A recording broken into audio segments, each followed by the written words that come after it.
All right, welcome to another Civic Punk short from FWD50, and I made some new friends. So, who are you, and what is this Helpful Places? Yeah, so I'm Asher. And I'm Haban. And we're here from Helpful Places. We're a Canadian-based startup, and we develop tools and resources and host open source standards all around letting places that deploy technologies do so in ways that build transparency and trust.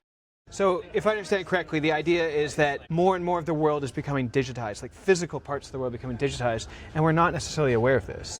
And so the idea of Helpful Places is to surface this and have us be aware of all the data that's being collected all around us all the time, correct?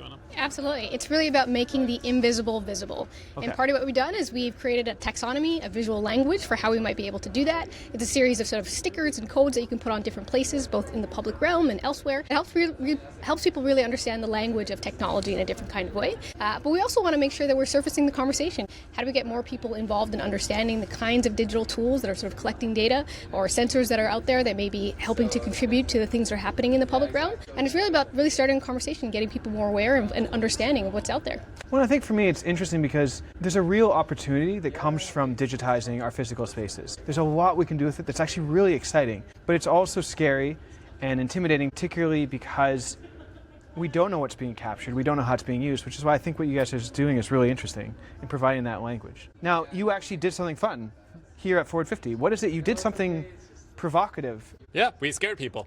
It was pretty terrifying, I won't lie.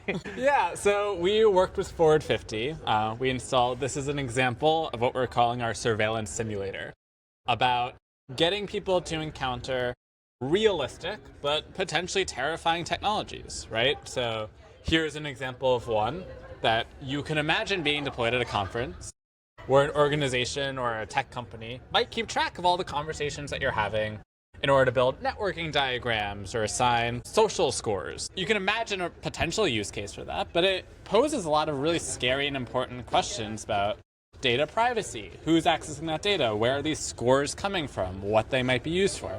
And from a notice like this, you don't have any of that information, and you have no conceivable way to get that information. So our goal is really to get the attendants at FWD50 to start thinking about the different types of futures that technology is making possible, and what is necessary to make sure that people are informed and active participants in those futures. Amazing. Well, thank you guys. It was quite fun. Check it out. Helpful Places. Thanks for having us. Thanks so much, guys. Thanks so much.